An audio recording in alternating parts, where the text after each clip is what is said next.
Good morning. Waking up with Ruckus. Good morning. Waking up with Ruckus. Good morning. Waking up with Ruckus. Good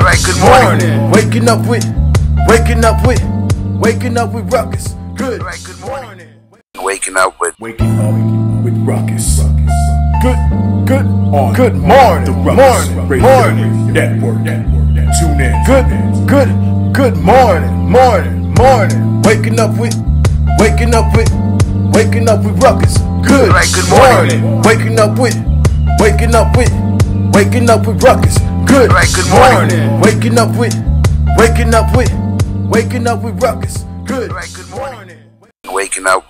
waking up with Ruckus. Good morning.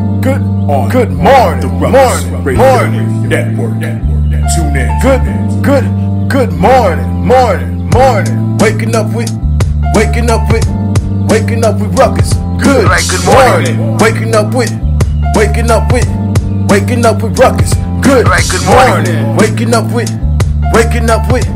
Waking up with Ruckus. Good morning. waking up with Ruckus. Good morning. The Ruckus morning network. Tune in. Good morning.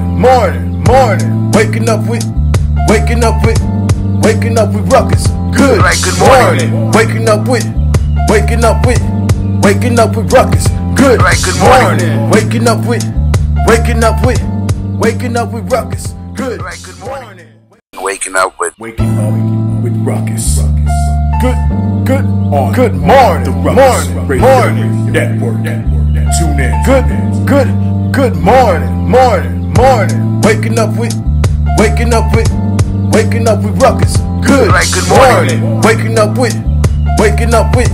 Waking up with Ruckus. Good morning. Waking up with Ruckus.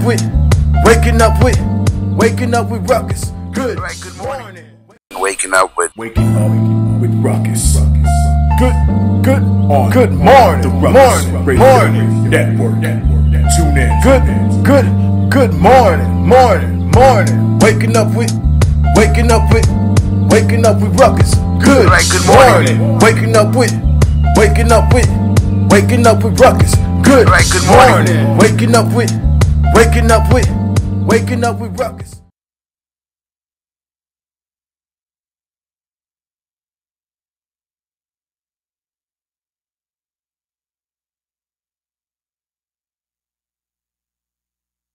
All right, check, mic check. All right, good morning. You know what it is, Monday morning, April 23rd, 2018. Another beautiful day coming to you live from Queens, New York, and I feel good.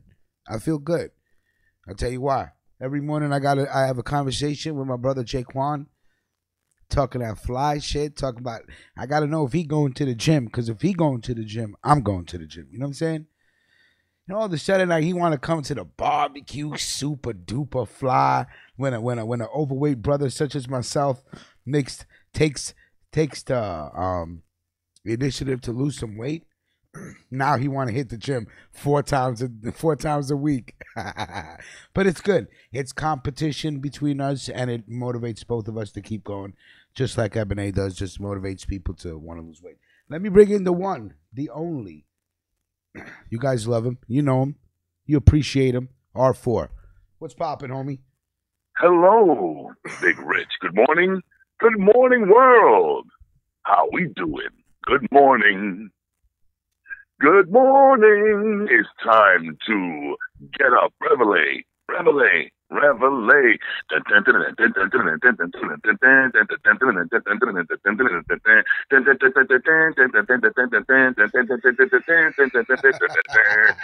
Yes, y'all. To the beat, y'all. Get up, y'all. Good morning, y'all. Good morning. Come on, despierta. Yo, get your café bustelo on. No, leave that Starbucks shit. Oh, leave that alone. You don't want to drink that cancerous crap anyway.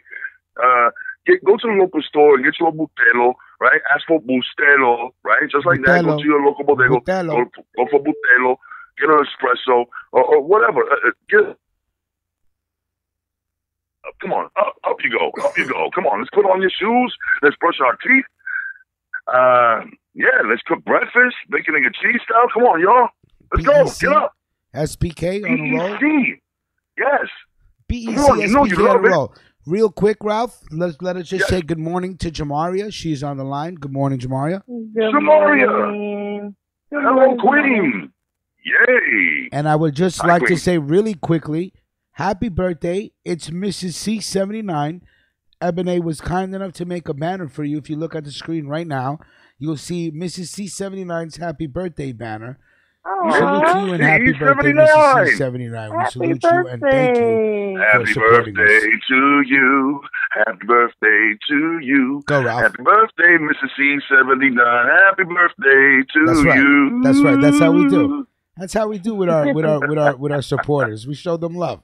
We find out when your birthday is. Ow, birthday banner on the screen. About to put that on my social media. Ow. Yeah. Aw. Ow. Ow. Good morning. And let me tell you why it's a good morning. Because the world is filled with miserable, blood-drinking vampires. Yes. Yes. Ooh. And their Speak on it, job damn it. and their Yes. job is only to make you miserable. But here's how you win. You don't even give them the light of day. If you assume Oh. they don't exist, you will get your mind used to the fact that the people that are miserable just don't exist. Don't ever, ever, ever let anybody have the power over your happiness. It's just, True. you know, be grateful that there are miserable, miserable people in this world, because you know what it is not to be miserable and not to just suffer in your own misery like some people, you know. Anyway, good morning, Jamaria. How are you feeling? Great to hear your voice. Good morning. Good morning. I'm good. How are you? I'm good. I'm feeling good. Monday morning, Queens. It's really nice day outside. And yeah, Ralph is on the line. You're on the line. I think J Love will be joining us if she woke up this morning. Oh, sizzle. Good morning to you, Queen Jamaria. Chameleonic Creations. Yes. That's right. Yes, y'all. Get that smell good from the one and only Jamaria, the Queen Jamaria, Chameleonic Creations. Hit her up on her PayPal. I think. What are you going by that? Are you going by that Gmail? Which Gmail you going to? I want to quote you correctly. I got the banner right on the alldummies screen, at Ralph. gmail.com will work for everything. Send me your dummies. Send me a picture. Send me some hate mail. Whatever. So Hate whatever. mail. Hate is good. We love hate. Yes. I discovered something, y'all.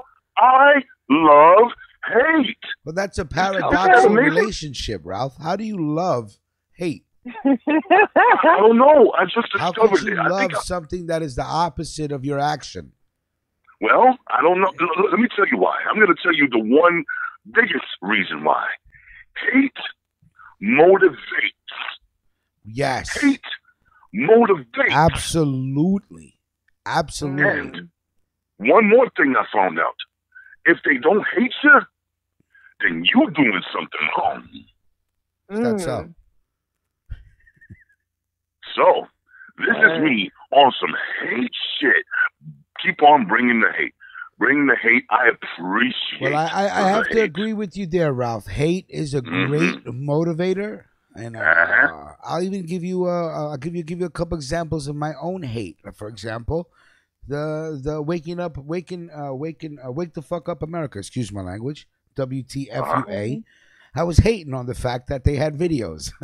We did it. So I'm like, you know Ooh, what? a little hating We about gotta it get in the some morning. videos. God damn it, I'm hating. A little hate. When they huh? first brought in the video, Hating. I said, "Oh, look at this!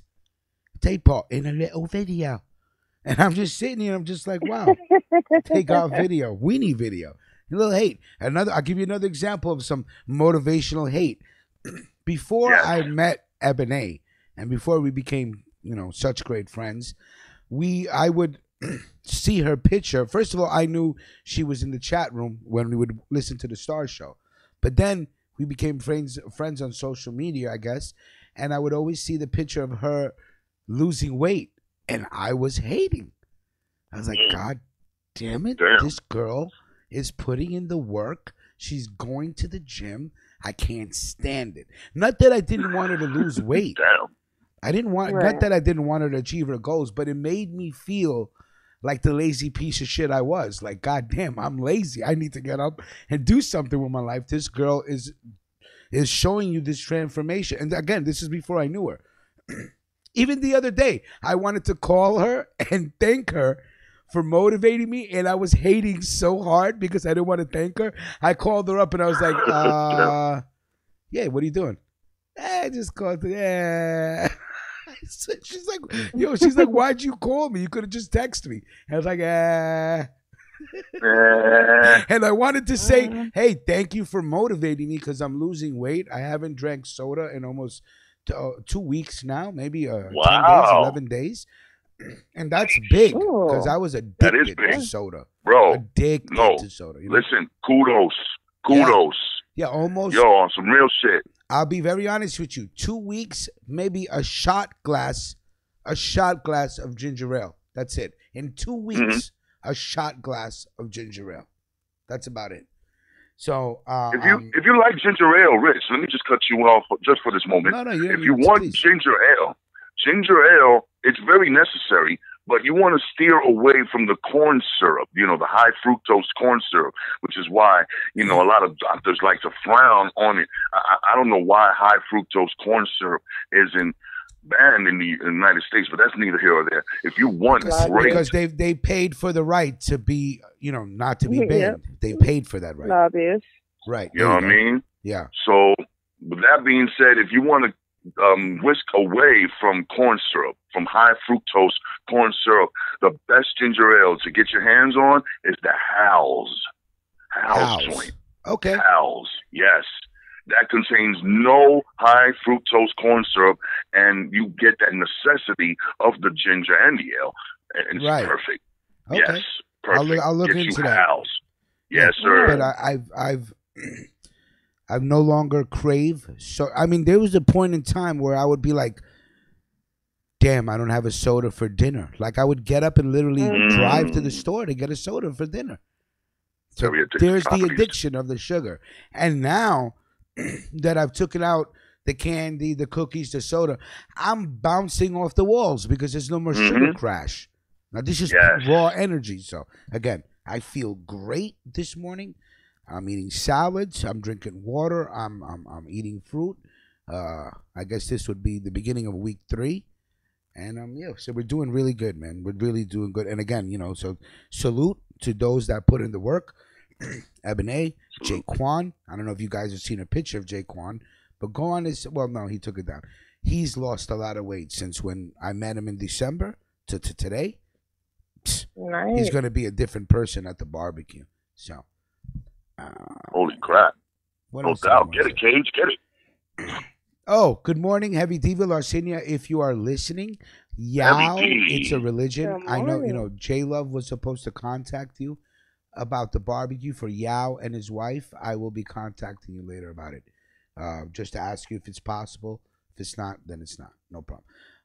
It's my religion. And salute to Yao. It's my religion. I know, sir, that we are the graffiti contest. I have to start writing shit down so we can knock shit off, but the graffiti contest is not canceled. We'll just build on it as soon as we can get to it. There's a lot of changes going on as far as shows, scheduling, timing. We got this whole video element, so a lot of I'm going to be building with a lot of hosts behind the scene to find out what we're going to be talking about for the next shows. So again, so I can get video to back it up. I have a little video that we're going to throw on right now, and then we're going to come right back really quick and jump into the first article, which is, usually we don't talk about, killings and yada yada, but we're going to be talking about the Waffle House shooting that happened over the weekend. I think it was in Tennessee, Nashville, if I'm not mistaken. Yes. We're going to talk about that. So let me just see if I can just find this video real quick. Again, guys, just bear with me because everything is like literally brand new on my screen. So if you can just give me a second, dude. Okay, here we go.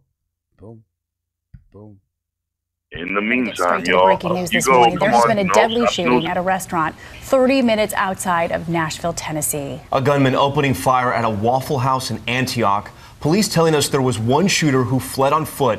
At least 4 people were killed with several wounded. And we are learning that a patron wrestled the gun away from the shooter.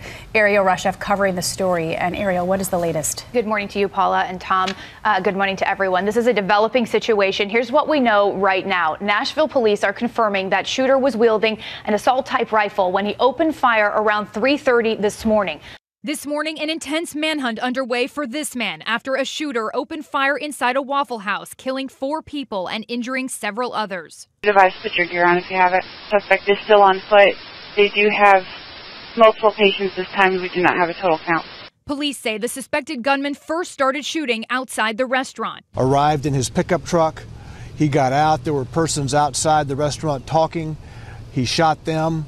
He then went inside the restaurant. More shots were fired. Authorities say a patron was able to wrestle the rifle away from the shooter, who then took off. This guy in a pickup truck pulled up, gets out of his vehicle, and wearing nothing but a jacket, and shot some guy right at the door. And then he shot my buddy who was trying to run down the sidewalk. And then he shot through the windows of the restaurant, and then he went inside and started shooting. Authorities now looking for this man, 29-year-old Travis REINKIng of Illinois, calling him a person of interest. We have received certain information from Illinois who indicated to us that he has been known to associate with firearms. From the ground to the air, law enforcement surrounding the area, police armed with assault rifles, helicopters flying above in the desperate search for the suspect. Vanderbilt Hospital confirming to ABC News they are treating patients. Waffle House telling us, of course, they're deeply saddened by what has happened, and we're continuing to monitor this breaking situation. Many updates coming in still. I imagine that shooter's still on the run. Ariel, thank you. Yeah. I want to bring in ABC News contributor and former FBI agent Brad Garrett, who is in D.C. right now. Brad, good morning to you. So as Ariel just reported, the gunman was nude when he entered the restaurant. What does this say about his mental state? Obviously, he has severe mental health issues. I'm going to guess that his delusions perhaps took him to the Waffle House. In other words, something happened there, or something in his head he believed happened there. So he shows up at 3:30 in the morning nude, shoots a number of people, and then flees on foot. So, you know, the Waffle House may well know who he is. Antioch is not that big a community. You know, Brad, the shooting happened at 3:30 this morning in the dead of night. How challenging does that make the manhunt right now? Well, I mean, you always want daylight is the issue. So the real key with this guy is he's on foot. My guess is he's not far away. He's going to have a history in or around that Waffle House, and clearly in Antioch. And so my guess is the police are probably already on a hunt for him, whether it's at a homeless shelter, whether it's at a residence, etc. All right, we hope so. Brad Garrett for us this morning. And of course, we'll stay on top of this developing story throughout the broadcast. Hi, everyone. George. All right. Let me just bring in the crew back. All right, so that's an example of the videos. And I know it's going to take a little time to go back and forth, but I'm going to get used to it. The next, tomorrow morning I'll have everything lined up. But like I said, everything's crazy all over the place. So Sunday morning at 3:30 in the morning in in Nashville, at a Waffle House, homeboy rolls up butt naked and just starts shooting people. Two were killed outside the restaurant. 2 were killed inside the restaurant.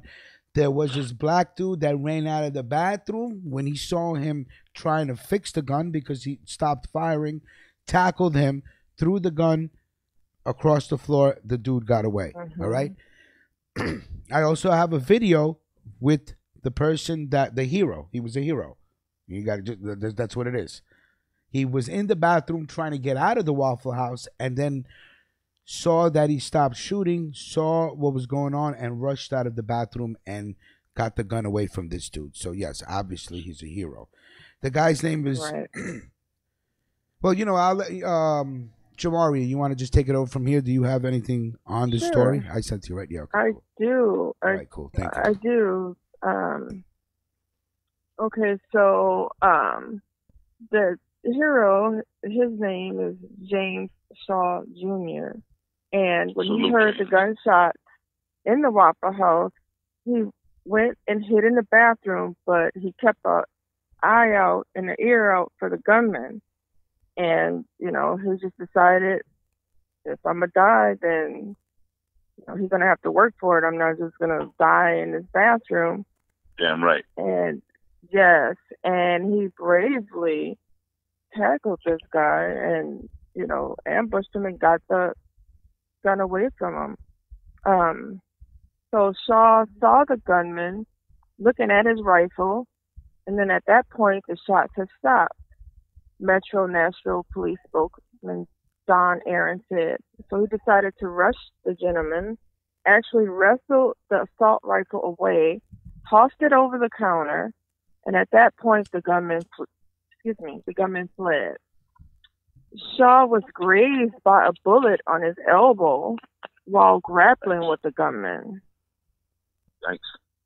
Yes, and he was also burned his right hand grabbing the barrel of the weapon, which the police called an assault type rifle. Shaw is the hero here, and no doubt he saved many lives by wrestling the gun away and then tossing it over the counter and prompting the gunman to leave, the police spokesman said. Witness Chuck Cordero saw everything unfold from outside the Waffle House's famously wide windows. Damn. Yes.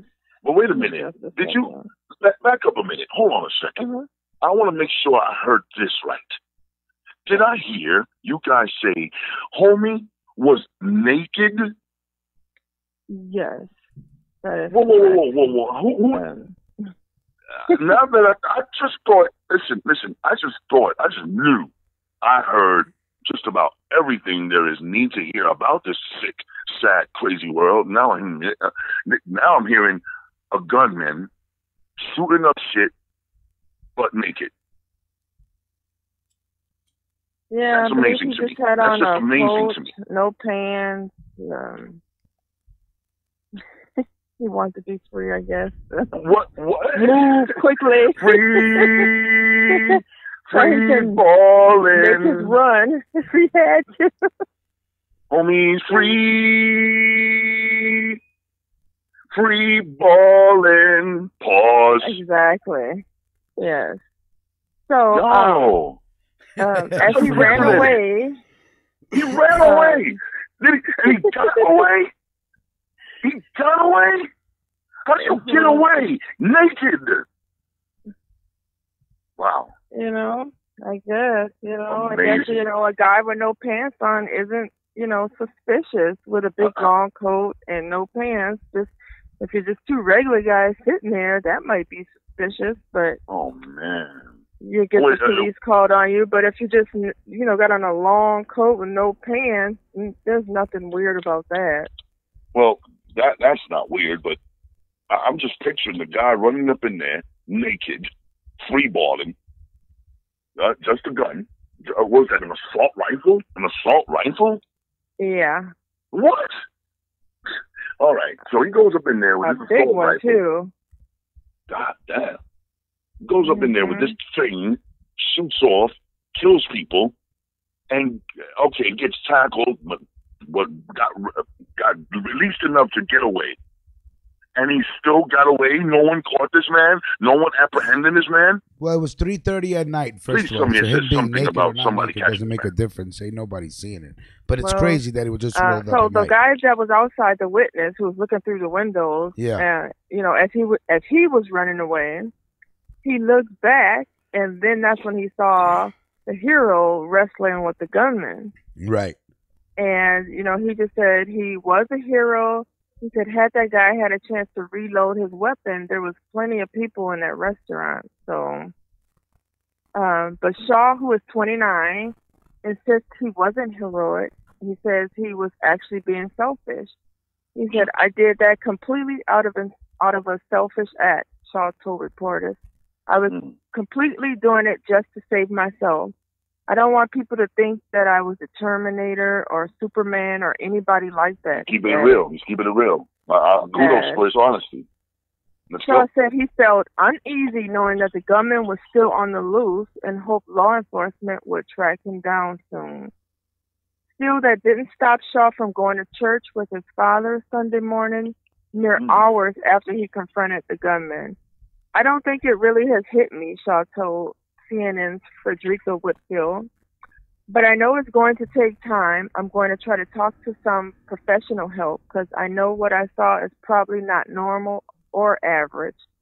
In his interview with WSMV, Shaw broke down thinking about the people he couldn't save and apologized to the families. There's 4 families that are grieving right now. So much life was lost for no reason. I feel like it could be very selfish of me if I didn't point it out and apologize, he said. Shaw said he wants to stay in touch with those families as well as the survivors. I would love to talk to you and know that you're okay, he said. His first step in giving back to the families was creating a GoFundMe page Sunday to assist the victims of the shooting.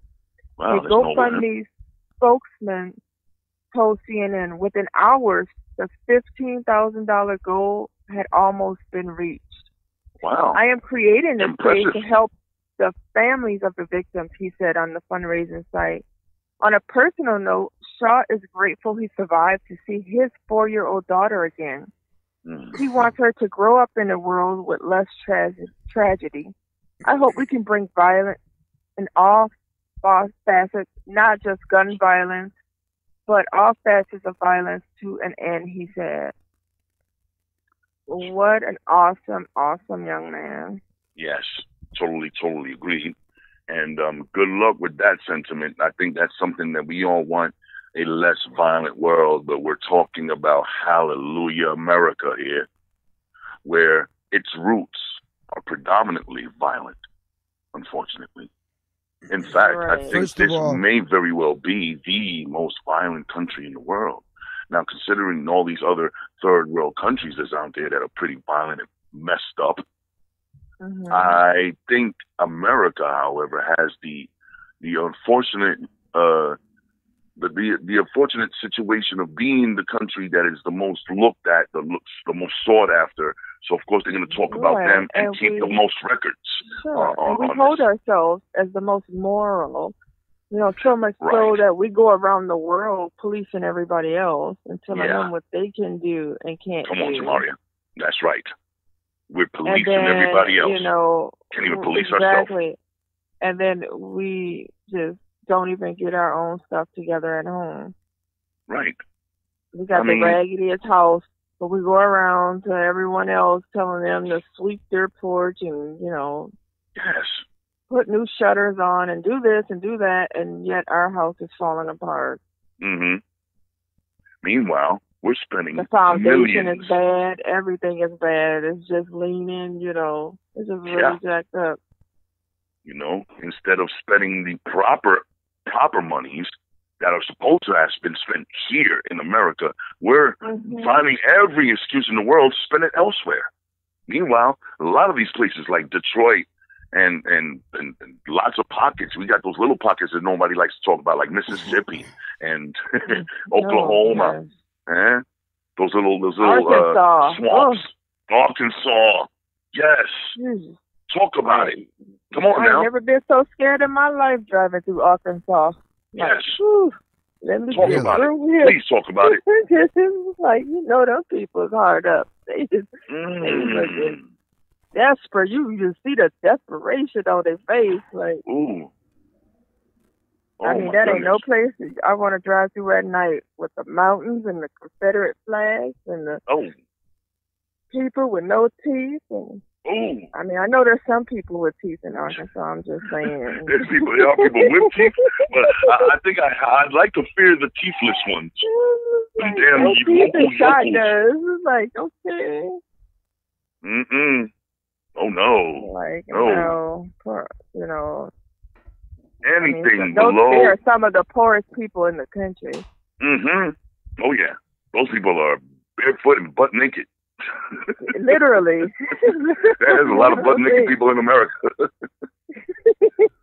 Lots of what's the word? Nudists. Yes. Exactly. And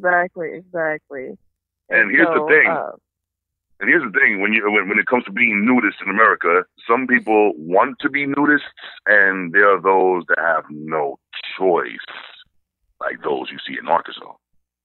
Right. Exactly. Yeah, and then they tweaked out with all the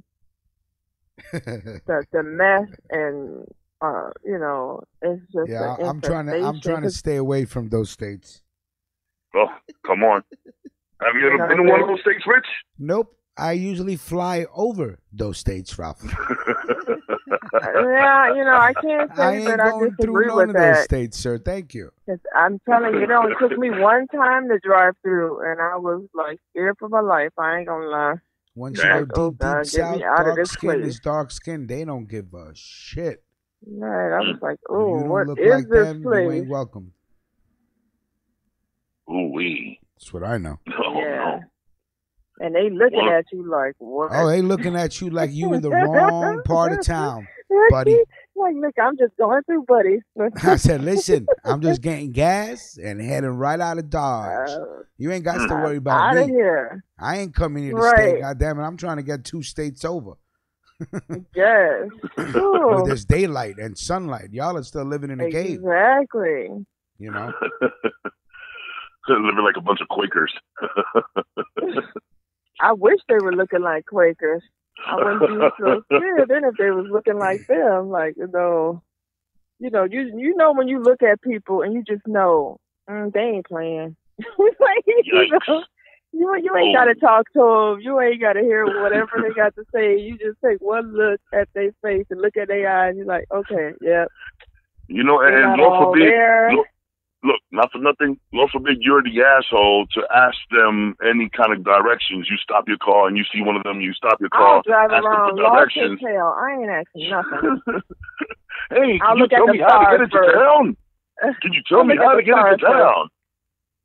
Yeah, you want to know how to get into town, mofo? You want to know how to get back into town? Why don't you go back from where you came with a shotgun in your face? Asking how you can get into town and you end up on somebody's farm. We got one, Mo. Go right back from where you came, sir. Never see you again. Nah. Yeah, bruh. That's exactly why I prefer to stay home. Arkansas.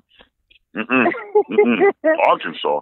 And look, they don't even, I don't know, is it just me or why is it they spelling it Arkansas and pronouncing it Arkansas? Where did we mess up there? We messed up somewhere. Arkansas. I swear to God, for years I used to say Arkansas, and it's no wonder why I failed a lot. You said, Arkansas. This ain't Kansas around here. Where's the W? And what you mean? Arkansas. Where's the W? Let's just talk about James Shaw Jr. really quick. Yes. This man is a true hero. Absolutely. Yeah. Obviously, he was doing what any person would. And Jamaria, you dropped out. So if you would call back, if you're listening, you just dropped out.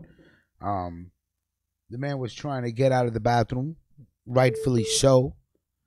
Did not have to go back. He did. The man has his own daughter and family to worry about. Went back. See, right there. That single moment in the universe gave, right? You know what I'm saying? Whatever you believe in, Jesus, God, Krishna, the universe, whatever it is that you have faith in. Whatever it was that made that man turn around. You know what I'm saying? Because think about it. If he would have got out the window and got away, he would have done what any human being would have done in that moment. Panic takes over. You think of, survival. Yeah. Fight or flight. There you go. That's it. So the moment that everything aligned up for the gun to jam, because let's just say 8 out of 10 times, if he came in shooting and stopped shooting and was fidgeting with the gun, it probably jammed on him. 9 out of 10 times. Perhaps he clicked the safety. I don't know. I don't know if assault guns like that have safeties. I don't know. I don't really care for guns. Right.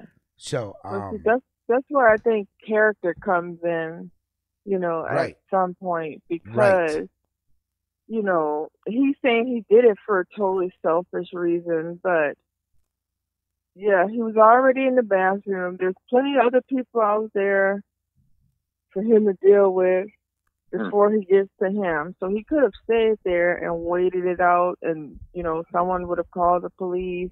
Eventually they would have gotten there. But he saw the opportunity, to do something, and he did. Within seconds of realizing that, he acted. I mean, not to say that anybody who wouldn't have done anything that makes them less of anything. It doesn't. Right. But I think that, you have to have a certain amount of character to even be able to take an action like that without just freezing up from near panic at what's going on and becoming paralyzed, with fear. So what I'm thinking is, as I'm hearing this story, I'm thinking for him trying to save himself, he ended up saving everybody. Is that fair to say? Mostly everybody. Yeah, mostly, because there's mostly everybody, right? 4 people died. 2 people are still shot in the hospital. And I have the names of the 4 people that passed away because I always think that they should be recognized and respected. So I was looking for the names. And first of all, you have to ask yourself, mental disability, is this a hate crime? Because the names here, I don't see their pictures, but they sure kind of sound black and Puerto Rican to me. Go ahead. And he was arrested. Talk about that. Let's talk about that. Go ahead. Yeah, by the Secret Service. Yes, by the Secret Service for trespassing in a restricted area near the White House. That's right. In July 2017, Travis REINKING told a uniformed Secret Service officer that he must get into the White House to speak with the president, according to an arrest report.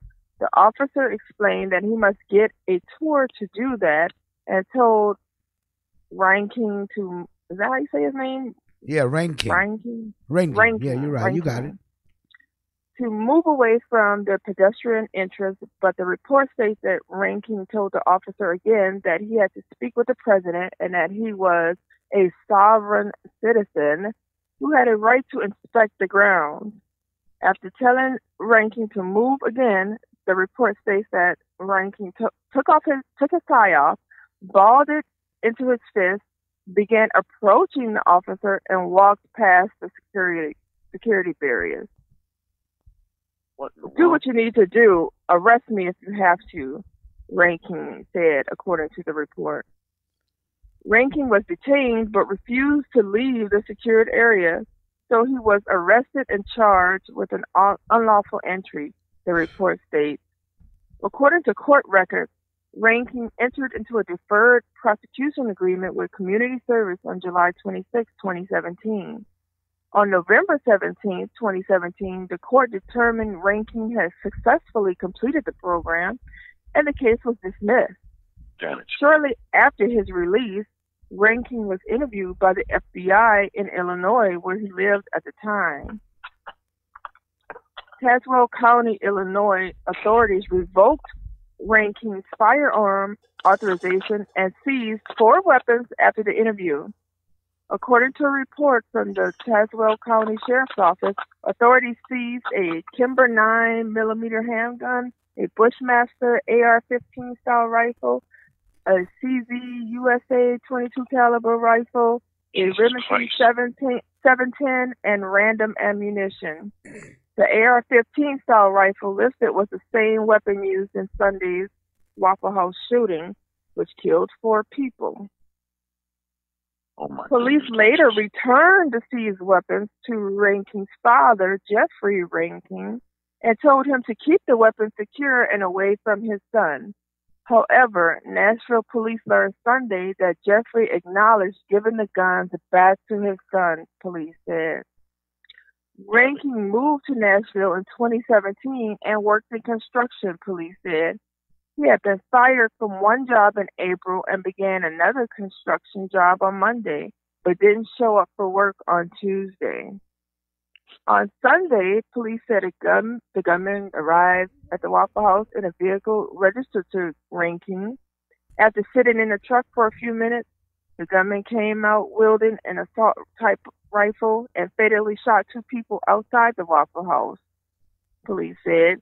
Nashville police spokesman Don Aaron said the gunman then went inside the restaurant and continued firing.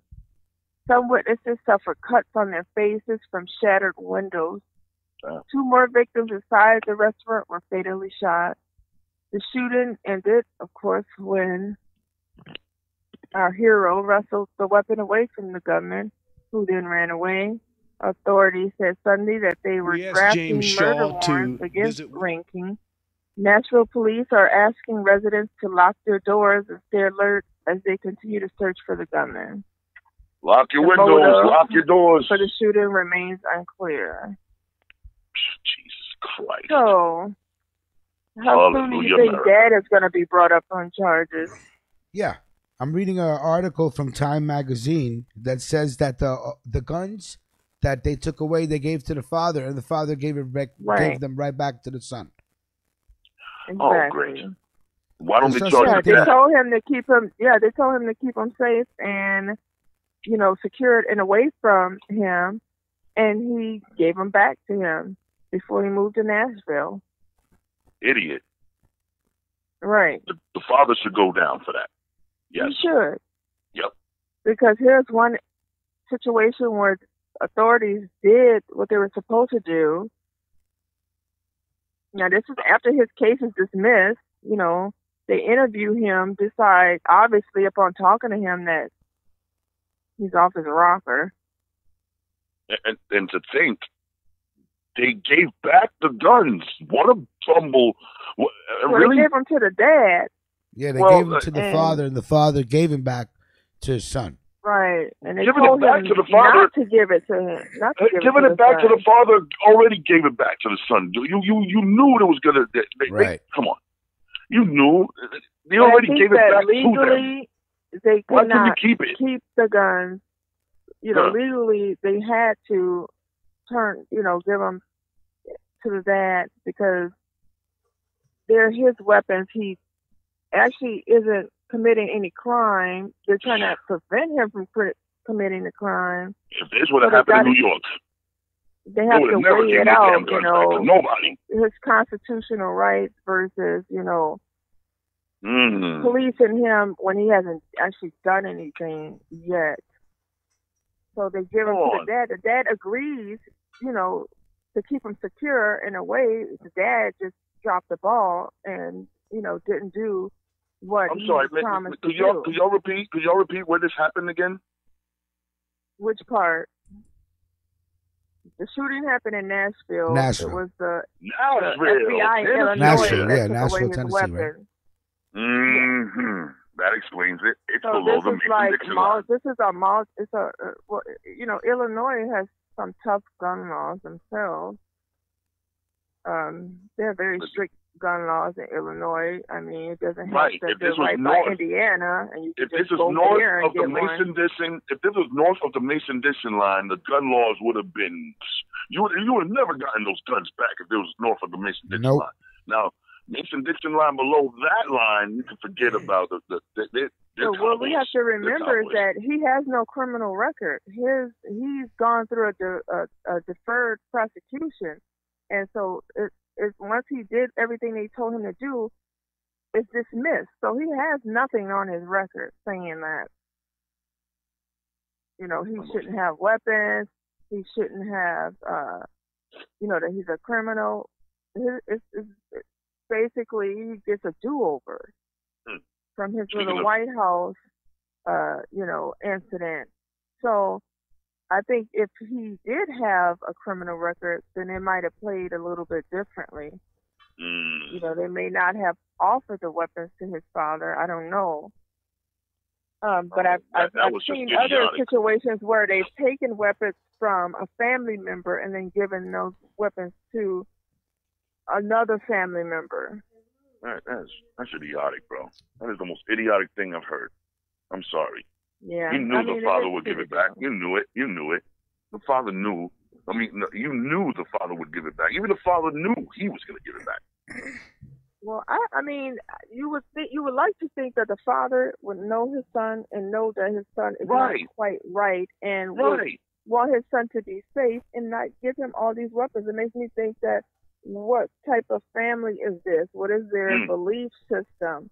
Because obviously, I'm gonna say it's a hate crime because obviously it's some type of they have some type of core belief system within their family that ties into guns and our country, racism, this and all of that, because his behavior is showing that he's saying he's a sovereign citizen. Okay, so they don't abide by the laws of the country because they consider themselves their own country. Right. So basically, they make their own laws. Rules. And so maybe the dad practices that as well. Maybe this is what he's taught to his son. Man, listen. And that's why he gave the guns back. Because I think any normal father, under these circumstances, would not have given all those weapons back to his son unless he was on the same program as his son is on. Because any normal parent would want to keep, okay, you're going to get yourself killed, you're going to hurt somebody else. At the very least, you're going to get yourself locked up. I'm not giving you these weapons. You don't need all of this. But he's being that he's a cracker, just like his son. Yeah, probably we're on the same agenda. I think they should have interviewed the father a little bit deeper. Than what they did, and then they would have. It's very safe to say that the police department messed that up. They dropped the ball, big time. They really had no right to interview the father. See, that's the thing.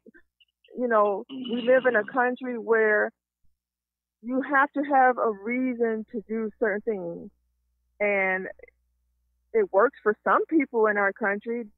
They abide by that. And if they don't have a cause to investigate you, they won't. If they don't have a reason to second guess you, they won't. But for another section of our population, they don't get that treatment or that benefit of the doubt. You will be investigated. You will be scrutinized to the nth degree. You will be second guessed, and your motive will always be looked at suspect no matter what you're doing. Right. Facts. Jesus Christ. Talk about it now. Come on. Keep preaching. And that is a systemic problem in our country. Yep. Hallelujah, America.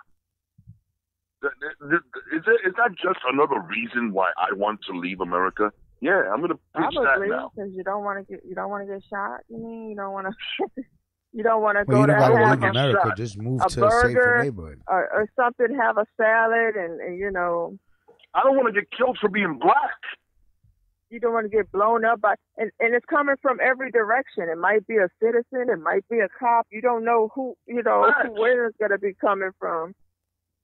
It's like it just makes you want to just stay inside. Like, I'm not going anywhere. But I mean, who can live like that?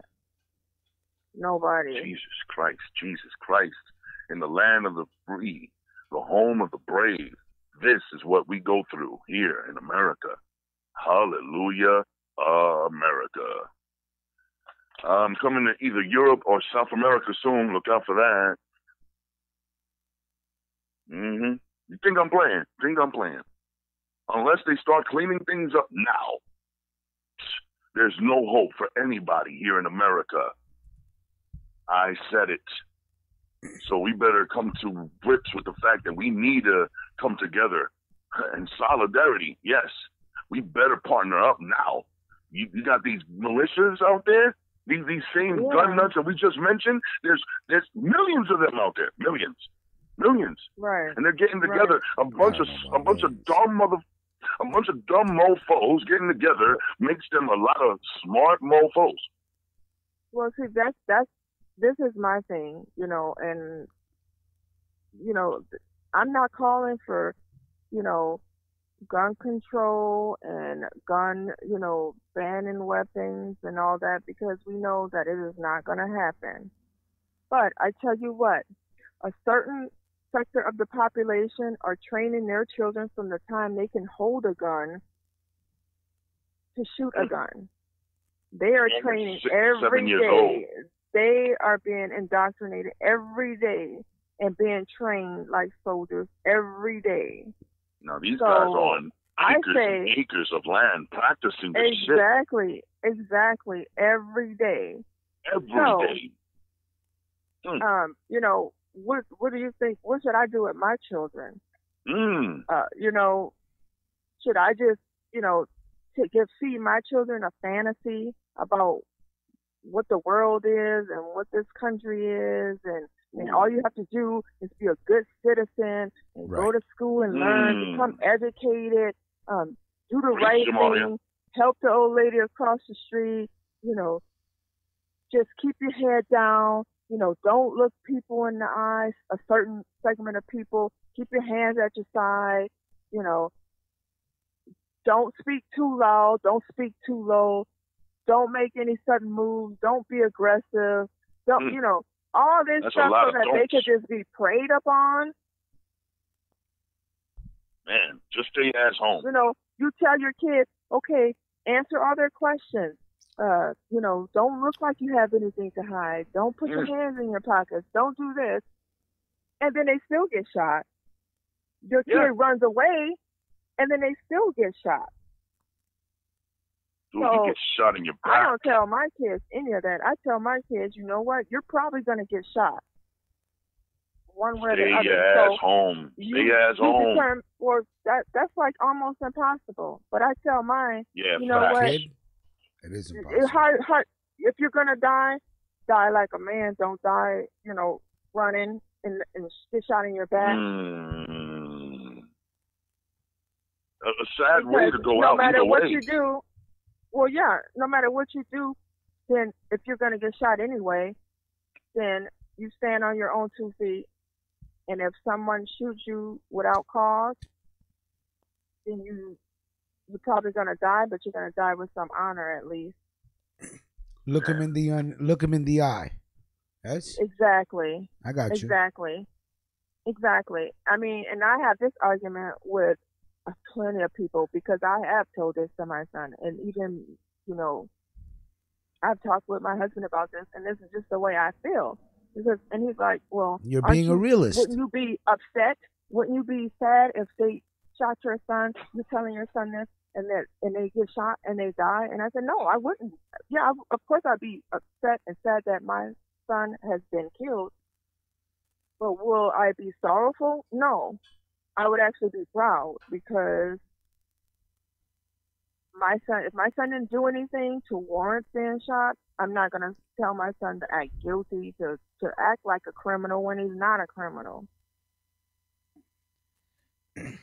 Well, I think that's something that you wouldn't hear most parents tell their children, but I can understand where you're coming from. I can respect your point of view of just being a complete realist. And if somebody was to say to you after telling your son to stand his ground, and they shot your son in his chest, he stood there and he, I understand where you're coming from when you would not be sorrowful, you would not no, I mourn. I wouldn't. You would be sad, but there wouldn't be darkness over you. I think I kind of understand what you're saying. Exactly. That's exactly what I mean. Yeah. I can understand that. I don't have any children, but I can understand your realism. There is no right thing to do because we've seen that no matter what you do, and it will be taken the wrong way. You can have a toy, you can have a phone, you can have tea, you can have Skittles, you could just, it doesn't matter. You can cooperate. You can be, you can say, "Oh, this is what I have. I'm following the law. I'm doing this." And it doesn't matter. That's the worst part.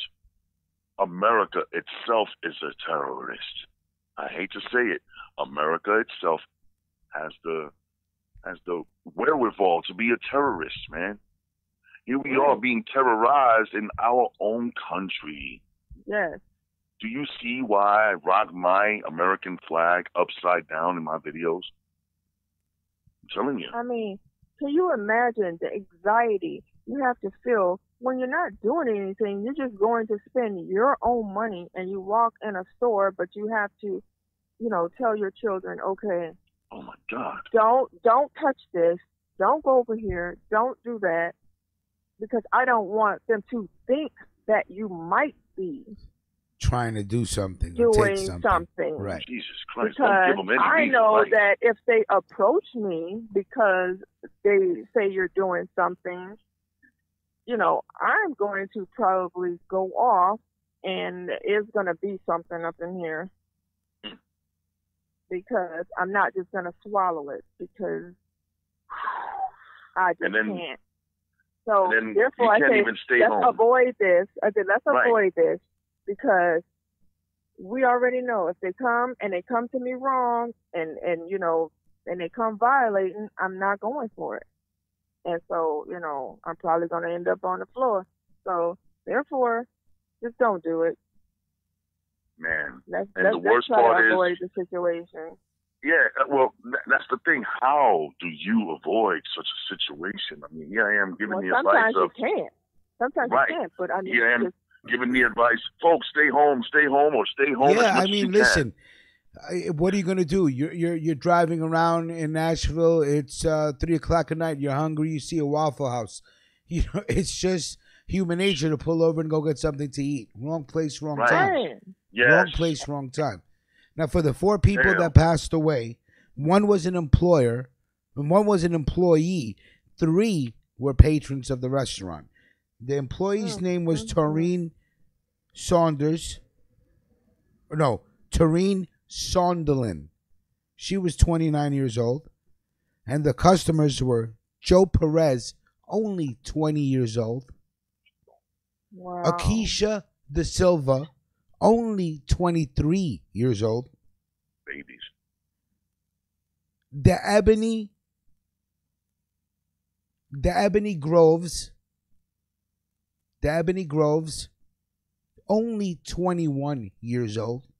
Jesus Christ. And the 2 people that got shot that were still in the hospital undergoing treatment was Shanita Wagner, 21 years old, and Sharita Henderson, 24 years old.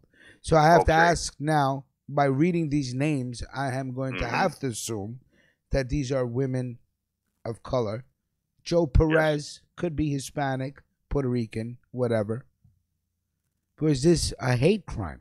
I mean, did he just pull up and said, I'm killing all these black and Hispanics, it's done. Bang, bang, bang, bang, bang, bang, bang, bang, bang. Yep. I would second that. And again, this is just an assumption. Nothing's been said yet. Nobody's speaking. I had to dig through articles to get the victims' names because nobody was really talking about it like that. Looking. I can't find them anywhere. Yeah. So I had to dig through local Nashville papers online to get the names of the victims, which that took a quick maybe 10 minutes. I'm like, how come they're not talking about the victims' names? I want to know the victims' names because, then it paints a picture.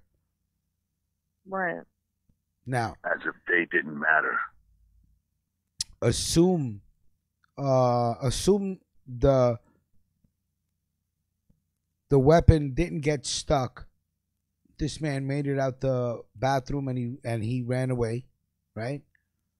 Mm-hmm. There would have been a lot more casualties because he would have just, bang, bang, bang, bang, bang, bang, bang, bang, bang, bang, bang, bang, bang, bang, and then ran off. Okay, the fact that he came out with just a jacket on and nothing else, free willy, just shooting. That's just slightly disturbing. Right. It disturbs the mind. Obviously he's on some sort of medication, or was he off his medication? Is he on medication? Again, a mental issue. Or was this just straight up, I hate black people, I hate Spanish people, I hate people of color, I'm taking them out, done, let's go, tonight's the night? Or, I think here's it's a a mixture question. of both. Here's a I question. think it's a mixture of both, too. Here's a question, though. Very important. Could it be that the drugs he was taking might have caused him to do this? Nobody really likes talking about that.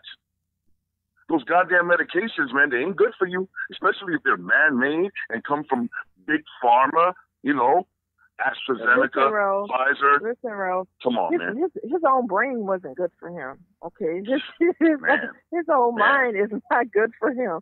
He's like, if you mix, you know, someone who has a mental illness with some type of indoctrination, it's always a disaster. Whether it's religious, whether it's racial, you know, anytime you mix those two things together, you get a radical person who cannot use reason or logic. They are so deep in what they believe.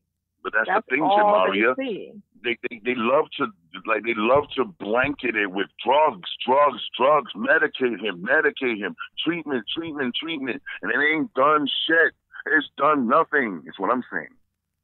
Feel me? Like why couldn't they medicate him with weed? You know, cool.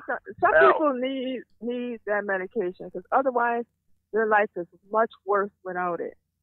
Damn. You know, I have an aunt who's schizophrenic, and let me tell you, when she wasn't on her medicine, hell, you would be running about the house because when she get mad, I seen her kick a hole in a TV one time, and not these new TVs that we got now. I'm talking about them old ones with the thick glass, them old big ones. I mean, and there was at one point she was on some medication where she just was like a zombie, like it was a mess. But then when she got on the right medication finally, you can't even tell. Like she's able to go to work, she's able to do what she needs to do. But when she's not on that medication, watch out, is all I'm saying. Because then she'll be talking to people who ain't there. She'll be having a conversation with Jesus and, you know, and telling you that he done told her this, that, and the third. And it happens. Yeah, I mean, let them imbalances of the natural chemicals in your body, let them start going up and down, and you have no idea how the mind reacts to chemical imbalances. And if you don't take that medicine, man, whew. So it's like, you that's know, a whole I different totally story know for where you're every coming single from, person. Because I, you know, the medication is, you know, I would agree with you that it is not good. It is not healthy.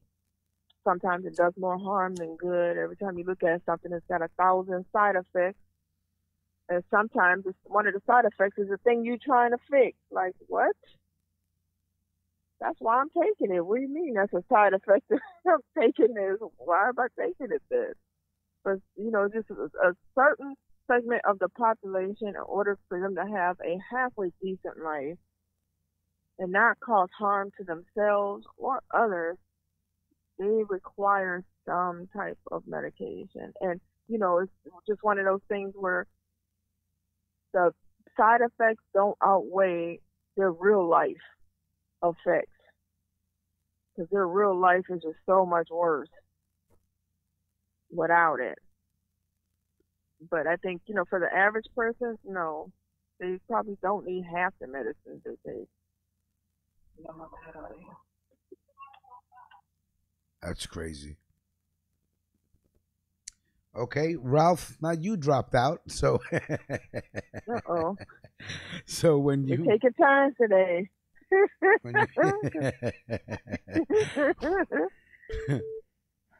There he is.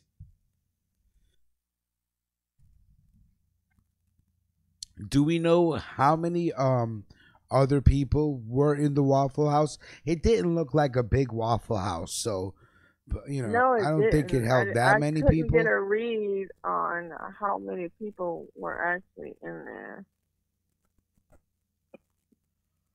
Unbelievable, man. This You're guy not gonna tell me truly, those man, people to come weren't out of the targeted. bathroom, to come out of the bathroom and tackle this dude. And God bless him. His mom, God bless I him mean, and his- I mean, what you know, what I raised you know, a what great goes through your son. mind? That's what I'm saying. What goes through your mind?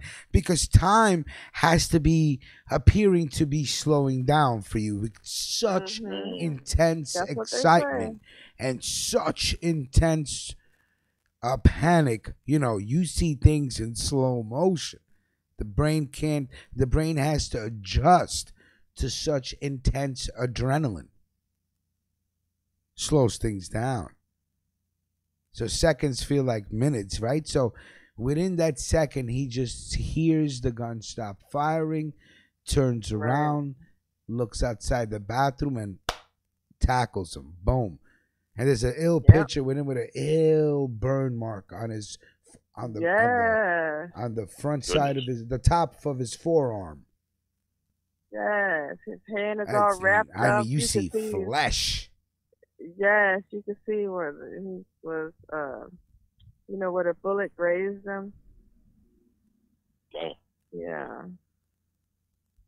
Let's go into this video of this man. It's a 5-minute video, not long, of James Shaw Jr., a 29-year-old hero that saved some people Sunday morning at 3:30 in the morning in Tennessee. We'll be right back. I mean, Nashville. With you today, Mr. Shaw, since the shooting, has been to church at Jefferson Street, and he agreed to speak with you. What James is going to do is just tell you from his perspective, from his eyes, what he saw and what he did. And then after James speaks, there'll be other speakers, and at the end, we'll save the end for questions. James, come on up.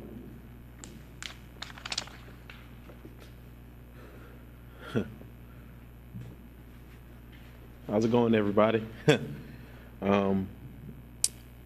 So last night, I went out with my best friend. We went to a club out in Antioch, the Antioch area. We left the club at about 2:30ish. We actually went to the Bell Road Waffle House first, but it was pretty packed in there, like 2 or 3 times what was in the Murfreesboro Road Waffle House. So we left there, got some gas, and then we went to the Murfreesboro Road Waffle House. Got there, I think, at about 3:17ish. When we got out our vehicles, we both saw the gold Silverado. I actually saw the silhouette of his face, but you can't really just, you know, judge a person just off of that. So we proceeded in. We sat down at the high chairs, tabletops.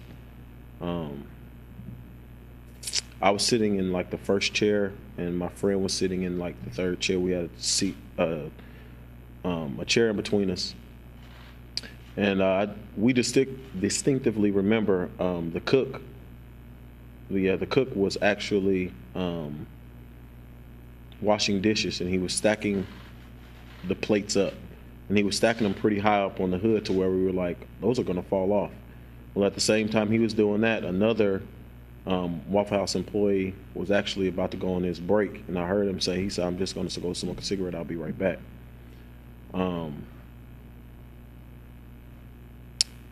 So when we first heard what I know now is the gunshot, we thought it was plates crashing, because we had pretty much made that up in our minds that it was the plates were going to fall. Then the second one happened, then a third one happened. I think that's when the glass busted and broke through, and then I saw the Waffle House employees scatter. Then I looked back and I saw a person laying on the ground right at the entrance of the door. So then I jumped pretty much and slid from the tabletop to the entrance of the door. And I think he let off some shots through the glass, and then he proceeded to come in. And then when he proceeded to come in, I actually went behind this like a push door, swivel door, and he shot through that door, I'm pretty sure, and I'm pretty sure he grazed my arm. And it was at that time that I kind of made up my mind, because there's no way to lock that door, that if it was going to come down to it, he was going to have to work to kill me. So at the time that he was either reloading or the gun jammed or whatever happened is when I ran through the swivel door. I hit him with the swivel door, and then the gun was kind of jammed up and it was pushed down, so we were scuffling. And I managed to get him with one hand on the gun, and then I grabbed it from him and I threw it over the countertop. And then after that, I was trying to get out the door, and I think he was pretty much in the entranceway, so I just took him out with me, out of the entrance and all the way outside. And then I proceeded to run around, and he had like a walk, trot, pace type of jog that he was doing, trying to get away, and that's kind of what happened.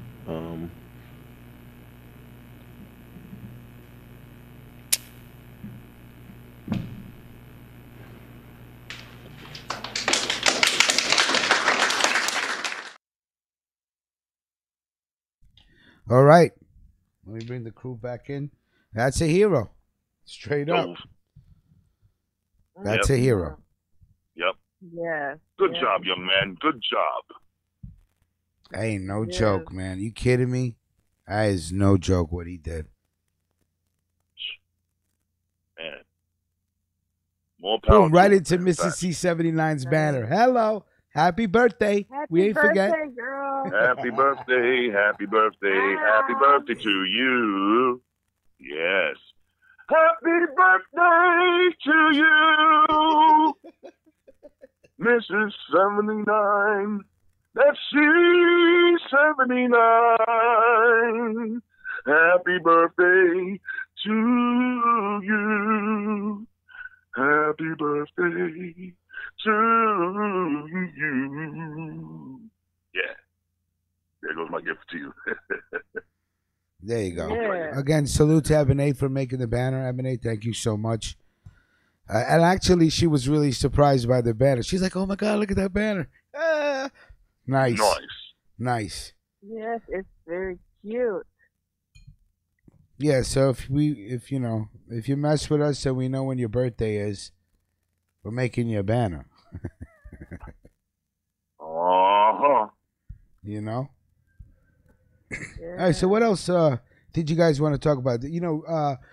The passing away. The Prince passing away was the anniversary was it was on Saturday. Yes. Right. 4/21. Right. Rest in peace to the Purple Rain. Right. Yeah. Right. So there was a bunch of stuff. So I was gonna play some Prince songs that I grew up on. Yeah. Not a bad idea. Hey. Rock It's it. 8:15. Let's play some Prince music. Happy birthday to Miss C79. We'll be back in we'll play, let's see, 309 and 420. We'll play 2 songs. We'll be back in like 8 minutes. Salute to Prince, one of the illest to ever do it, right? If I'm not mistaken, out of Minnesota, right? Is that right? Yes, Minnesota. Yes. That's right. That's right. Minnesota's finest. Salute, Mr. Rogers. So let's play a song and we'll be right back. This is from when I was growing up. Songs that everybody listened to. I'm not deep. I never had albums, but the guy's a musical genius. Self-taught, plays every instrument. Genius. That's right. Talk about it. All right. Yeah. We'll be right back. Nelson Rogers. That's right. Peace. There you go. All right. That was 2 songs by the legendary Prince, or the symbol, formerly known as Prince, however you want to call it. Let me bring the crew back in. And it's funny, when we go on break, we have some of the most interesting stories. Ralph says some of the most interesting stories. So I said, Ralph, we got to talk about this when we go back. All right? Man, listen, Prince, he's my dude right there, bro. Yeah. I mean, we're talking music, you know what I'm saying? And I'm the kind of guy that loves music, and if it sounds good, I'm going to play it. Prince had a lot of good music, man. Yes, he was a hoe, but he had great music. Yes, he was. He was. You know what I mean? The man was serious business. You know, he came out with posthumous albums, and every time he came out with an album, he went at least gold. Warner Brothers knew they had a gold mine with the purple one. But you see, it got to the point where he started to see a little sospechoso business about his shit. And, you know, even though he came out with an album with them, I mean, not an album, a label with them, Paisley Park Records, came out with a label. He thought he was in good hands with Warner Brothers, but I think Warner Brothers had different ideas. You know what I mean? Yeah, I think he got jerked, man, and was not trying to hear it. Like, how are you going to try to jerk me? And I made you guys millions of dollars, huh? I made you guys millions of dollars, and you're going to tell me that you're not going to pay me what I'm worth? For years, I remember that this one poster comes to mind. This one shot comes to mind where it's him and this little. He's a model, you know him. He always got to be a hoe. He's a model, showing his little Bambi-ass pretty face to the side, and he has this little beard that says "slave" on it. Oh yeah, on the that side picture of his face, always on the side of his face, shaped up in the word "slave," bro. And that the picture was always striking to me. Like, why would he go so far as to do this? Well, they tried to jerk him. It's to the point where he left the label, right? Yeah. How long ago was that he left the label? About damn near 20 years, right? Yep, he was gone for 18 years. Wow. See what I'm saying? That's a long time. His first album was 1978. Ooh. So how old was he for that? Warner Music. How old was he? He was just 18. Wow. Damn. Wow, such a young cat coming out with such dope music. And there he was, like, as a tyke. Of course, he's not going to know nothing. And he was just turning out great music. 1999, Are you kidding me? Little Red Corvette. Was that the same album, or did that come in a different album? Little Red Corvette, that's a different one, I believe. Yeah, had to be. That's the 1999 album. Okay. Yeah. Was that the follow-up album? Let me see here. Because I remember the first album was a self-titled album. That I remember. He was butt naked right on the damn unicorn. I don't know about that. I don't know about all that now. In the 80s, that was like in was that early 80s? The early 80s. Yeah, man, he goes very way back. And for him to leave such a legacy, you know what I'm saying? He had to have a real reason. And then he switched over to the other major label for a while. Yeah, he left. It's all in line with when like MTV kind of came out and yes. This would be the same timeline. That's right. 1982. Yes, 1982. You know, the whole Madonna thing was popping. Mm-hmm. That's right. Yep. 1983, 1984. Right. That Purple Rain album. Everybody was cutting their hair like the way he had it. Yeah. I don't know if you remember that. Yes. He had. Madonna did it too. Everybody was copying his. Yes. Sheila E. All of them. Everybody in his band. Wendy and Lisa. Yeah. They all had the Power Generation. The Revolution. The Revolution. The Revolution hairdo. The wind tunnel tested hairdo. The big hair. The big 80s hair, yes. They rocked the hell out of that. Yes, and so but when it's did crazy. The label come? When he Paisley Park. That's right. That's his label. I wonder if he Somewhere still in has the that 80s. label. No, as a matter of fact, I don't think he does anymore. He's been rolling with NPG Records after he left Warner, and NPG That's Records. right.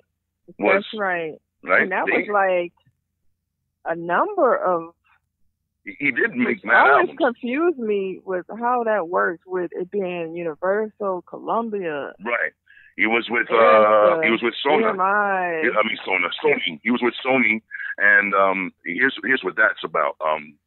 NPG Records was a subsidiary. I don't think it was a subsidiary, but he did record under Columbia Records, if memory serves, Yes. and for a while too, until I think they might have finally finalized on the terms of his master recordings.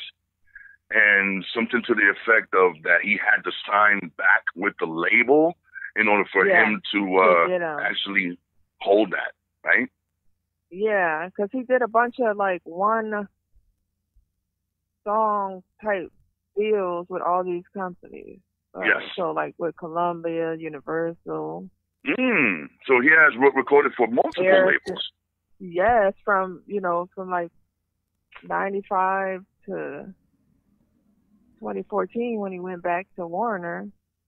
He was doing, just short stints with everybody, all the competitors. Over here, hopping around.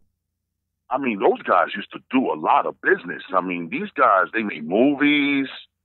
Warner Brothers and Prince, man, they were on fire. They were unstoppable in one time. That Purple Rain shit, are you kidding me? That movie was whack as hell, but it was a cult classic. It made money. It still makes money. Everywhere.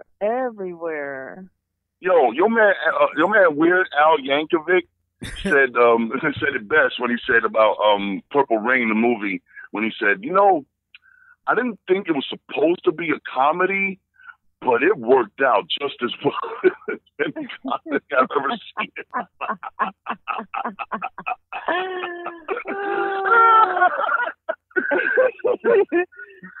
What? Come on with this house. I can never forget that part. Oh my God. Remember that part? Your man Clarence Williams III, he was in that movie. Tell me he wasn't the shit. Oh my God, that man his acting is superb.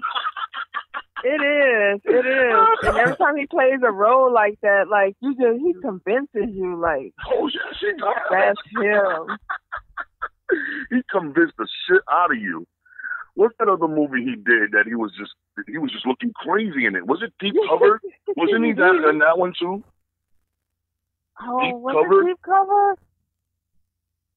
When he was like a drug dealer or something, but he was crazy. Right. Well, he was okay. Lawrence Fishburne was playing the part, and the one cop, visualized him from deep. Like, yo, I know what you're doing, bro. I know what you're doing. Clarence Williams III, man. What? He played the part of Princess Pop on that shit, man. Like, he was the best actor in that movie too. And then, Prince, I guess Prince is Prince, you know what I mean? Not saying that he acted well. I didn't think his acting was I thought his acting was shit, obviously, honestly, but... like, he always wanted to smile, like, like when he was talking. He always wanted to, like, turn and look sexy no matter what he was talking about. He's always posing. Exactly. He was always posing. Now, when he was on stage, though, whenever he rocked the mic, that was his best. Oh, that was Prince. Classic Prince. He will always rock the mic and look good. But his acting, it is for good comedy. A lot of that acting in Purple Rain was, suspect. Yeah, it was a little. it was like a little suspect, a little overdone at times. A little overdone. Like, okay, Morris Day and. Was that 1984 that movie came out? Yeah. Yeah, that sounds right. I wonder if they had a lot to do with, because, like I said, Prince and Warner Brothers did a lot of good business. They came out with Under the Cherry Moon. That's another movie. Graffiti Bridge. I didn't like that movie. It was okay that, I guess it was good enough of an acting that he came out with subsequent movies. And I have to wonder whether he had anything to do with... Wasn't he in Half-Baked? Huh? In Half-Baked? Wasn't he the gangster in Half-Baked that they were trying to get the weed from? Wasn't he Mr. Biggs or something like that? Or Mr. Right? Some shit like that. Funny. He was funny. I know what you're talking about now. Yo, but you talking about the other dude, Clarence? Clarence he was in Half-Baked. Yeah. Yo, look that man up, y'all. Yes. Look up Clarence Thomas III, bro, and you're welcome. Okay, let's just say funny like that. dude. He is a funny dude. He is When hilarious. he's being mean and serious, he's funny. His facial expressions are the best. They're the best. Like, him and Samuel L. Jackson, it's guys like that you can see on screen and be entertained at their look. That's my dude, because he always yelling. No matter what he always yelling. Get the damn face, whatever. He just always, he yells the same way, but it's still funny. It's still entertaining. I just die every time he starts yelling at somebody in a movie, because it's like the same movie. Like, he's still yelling the same way. He is hilarious. And he was in deep cover. You're right. He was in deep cover. He was in deep cover. Yeah, and you mean Clarence Williams III, not Clarence Thomas III. Clarence Williams III. I'm sorry. Yeah. Oh, that's that other dude. That's that judge. Yeah, I don't know why I got that twisted. Yeah. The one that liked the coke with the, Yeah. Anita Hill? Yeah. Right. Oh, goodness. Yeah. I'm sorry for getting that twisted, y'all. I blame the morning.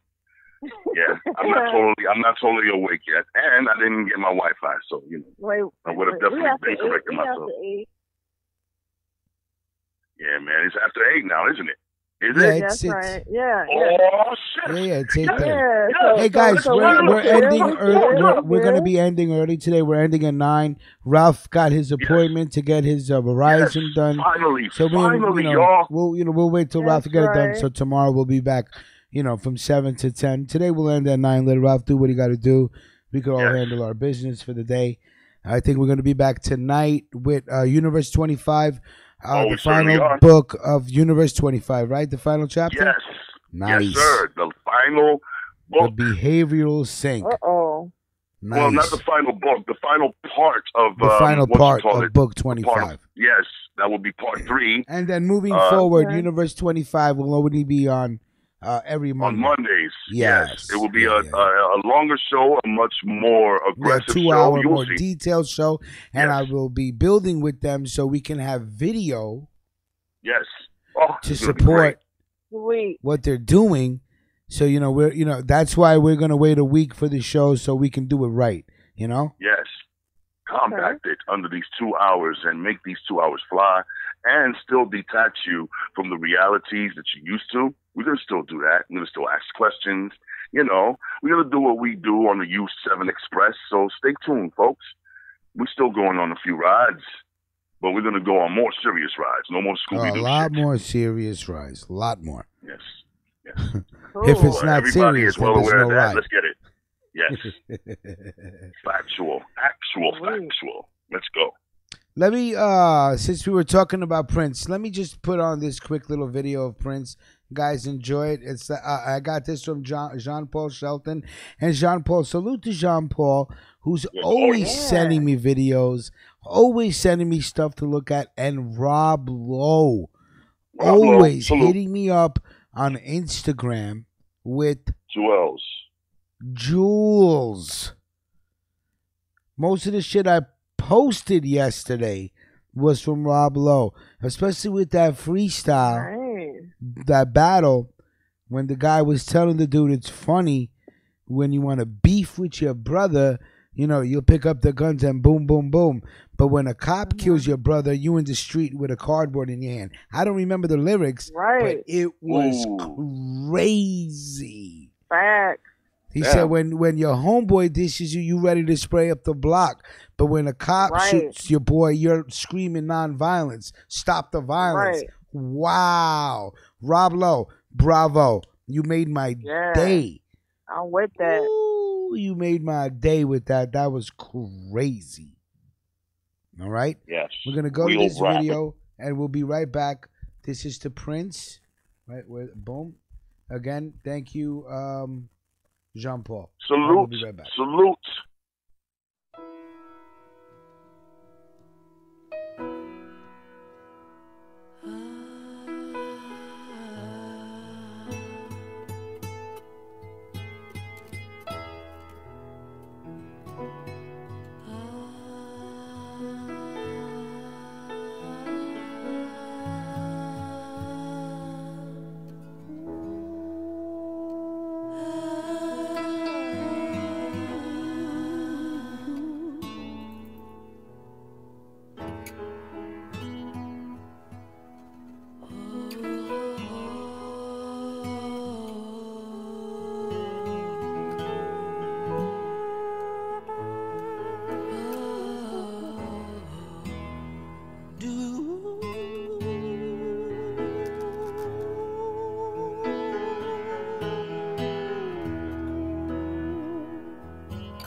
Tracy died soon after a long-fought civil war.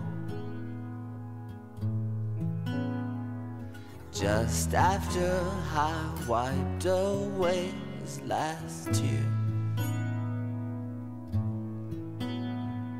I guess he's better off than he was before. A whole lot better off than the fools he left here. I used to cry for Tracy 'cause he was my only friend. Those kind of cars don't pass you every day. I used to cry for Tracy 'cause I want to see him again. But sometimes life ain't always the way. Sometimes it snows in April. Sometimes I feel so bad, so bad. Sometimes I wish that life was never ending. And all good things they say never last. Springtime was always my favorite time of year. A time for lovers holding hands in the rain. Now springtime only reminds me of Tracy's tears. Always cry for love, never cry for pain. He used to say so strong, oh, unafraid to die, unafraid of the death that left me hypnotized. You know, staring at his picture, I realized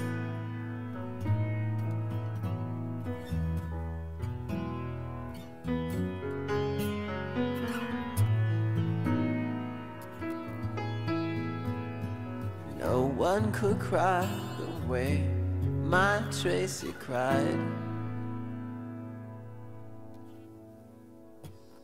Sometimes it snows in April.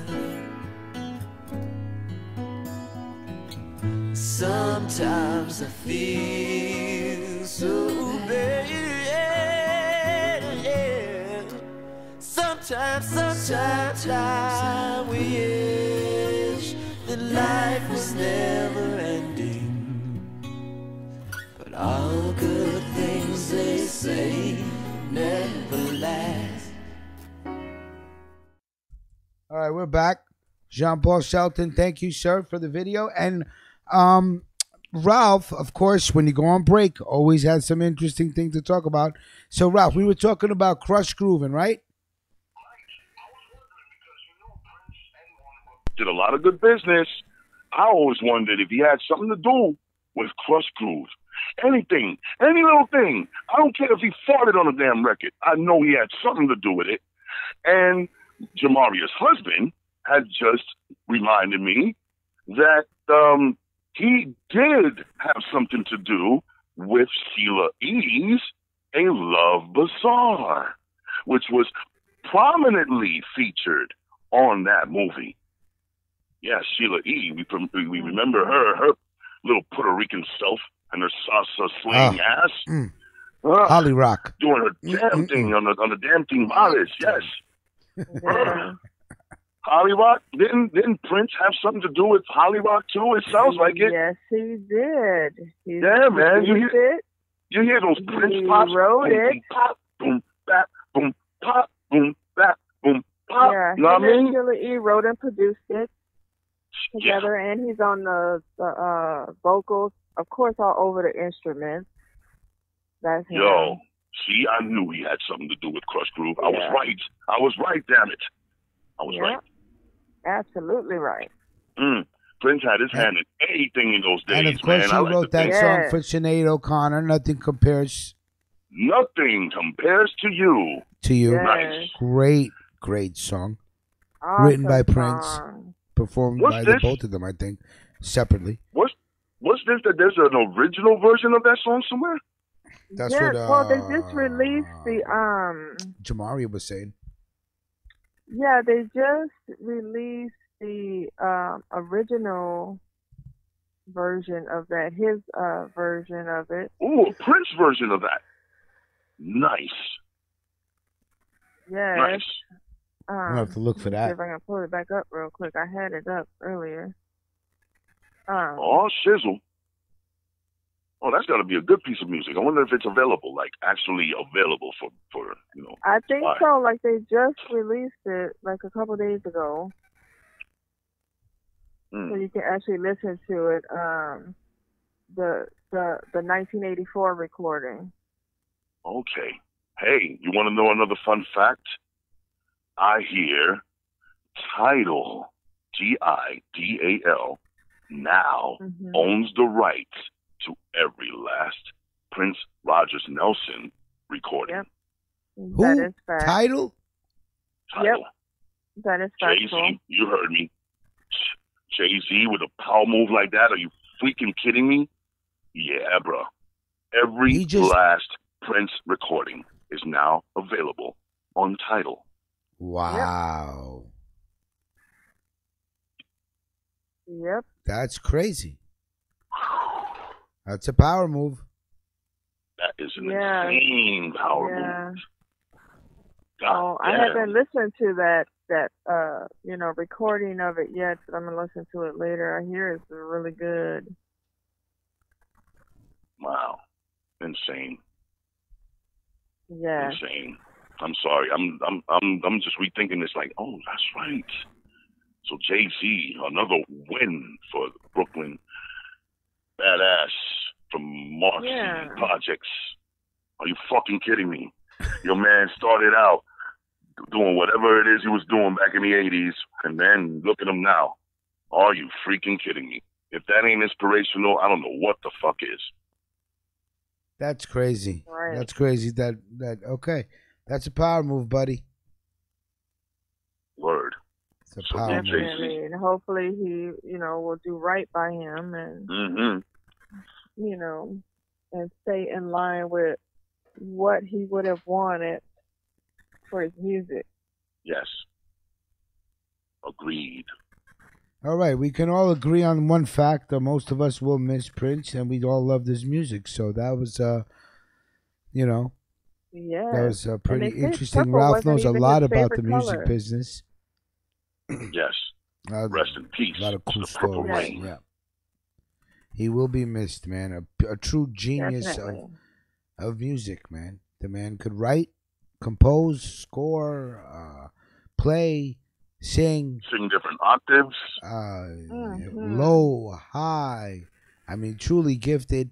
Just a rebel, and he did what he wanted to do. Didn't care, and He did it it was too, a boy. genius. He did it his way. And it He was a did it his shame way, that goddamn. another person lost to painkillers. Yeah. Sad. Damn. And the thing, they didn't even charge whoever. There's no crime here. Nope. They didn't charge them. No charges. No.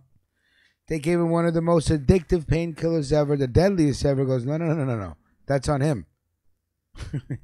Wow. That's what they said. So we lost a true great, a rebel against the record industry. You know that? Yeah. Died young, too. What was that, 53? I'm not sure, Ralph, off the top. I really don't know. Yeah, I think it was 53 or 54. Damn. That's young, bro. Like him and Michael Jackson, right? Yes. That's young, bro. 50, they like to say all the time, 50 is the new 40 or whatever. Right, I'm not trying to hear that, man. I'm not trying to hear dying at 53. Are you fucking kidding me? I don't know. I'm about to be 46, man. That's some scary-ass shit to think about, yo. Health is wealth, folks. Health is wealth, man. Oh, yeah. Stop playing. Absolutely. Stop playing. No doubt. Hey, and before we get out of here, Jamaria, let's give them that Jack Johnson story, and I got some a cool video to go with that story. Nice. I never knew who Jack Johnson was till Jamaria sent me this story. No clue. No clue. He's a Yeah, so thank you for teaching me something. I did the research after I read the story. I was like, holy shit. So if you guys just want to listen to Jamaria come with this story, we're going to close out the show with a really cool video. And it's all yours, Jamaria. Yes. Okay. So, Jack Johnson, he's the first African-American heavyweight boxing champion. The first. And, yes, the first. And the reason why we're talking about him right now is because Trump is talking about possibly giving him a pardon. Interesting. Yes. After he got a call from Sylvester Stallone. Out of all people, but Rocky. Right. But, he's big into boxing. So Sylvester, he's very knowledgeable in that area. But indeed, they've been trying to get him a pardon for years, actually. But I'll just tell you guys a little bit about who he was, rather. Mm-hmm. He was born in 1878 in Galveston, Texas. He was the first black heavyweight boxing champion after defeating Tommy Burns in Sydney, Australia in 1908. 2 years later, he faced off against a boxer named Jim Jeffries, who had been called out of retirement and was referred to as the Great White Hope because many white fans wanted him to beat Johnson and take back the heavyweight crown. He defended his title in Reno, Nevada, in front of a mostly white crowd, prompting violent race riots in which more than 20 people were killed and hundreds were injured. Most of those victims were black. This was white on black race riots in every corner of the United States, where groups of whites who were unhappy that Jeffries had lost went into black neighborhoods to kill African Americans simply because of the color of their skin, simply because Jack Johnson was black, and he had won this title. In 1913, Johnson was convicted of taking his white girlfriend across state lines. He was convicted under the Mann Act.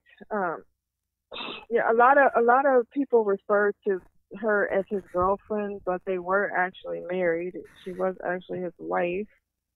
But he was convicted under the Mann Act, which was a law that was meant to prevent human trafficking and protect women against prostitution.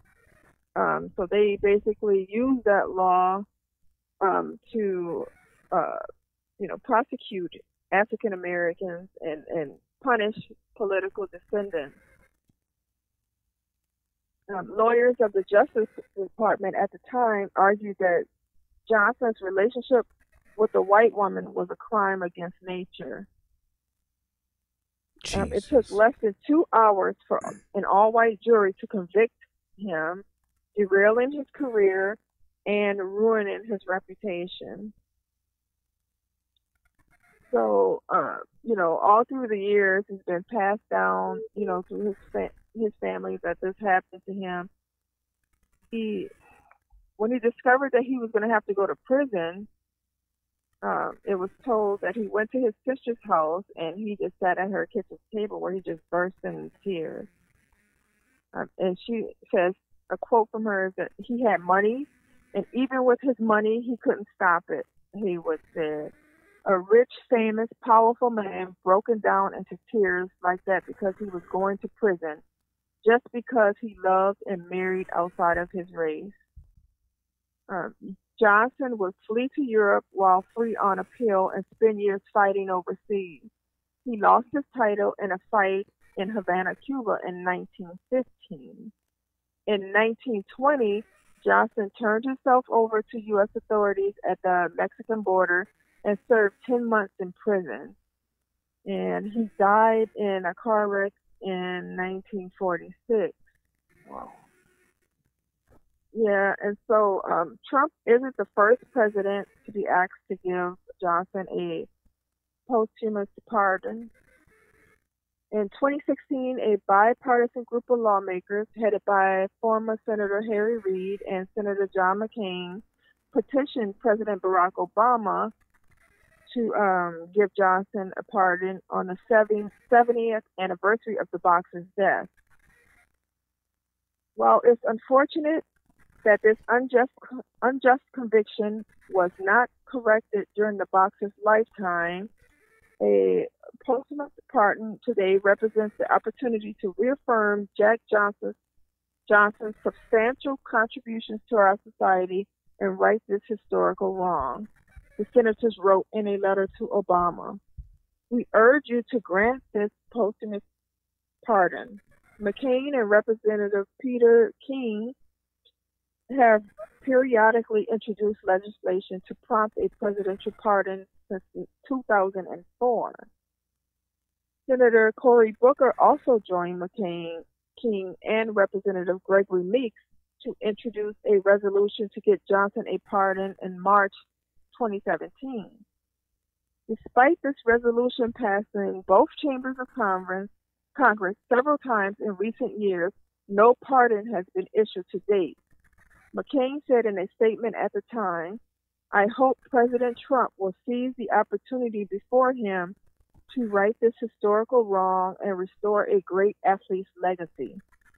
Haywood said she was optimistic that Trump will follow through, but she was trying to keep her excitement at bay until she knew for a fact that he would give Johnson the pardon. It's been frustrating, she said, to wait all these years only to be disappointed time and time again. It's been exhausting. Ooh. It's actually nice to know that Trump is actually seen as doing something good for once. Yeah, and it also should be noted that Prince was working with politicians to try to get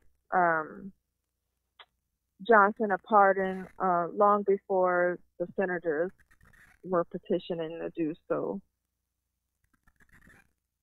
Wow, but the article did not note that. But that is the case.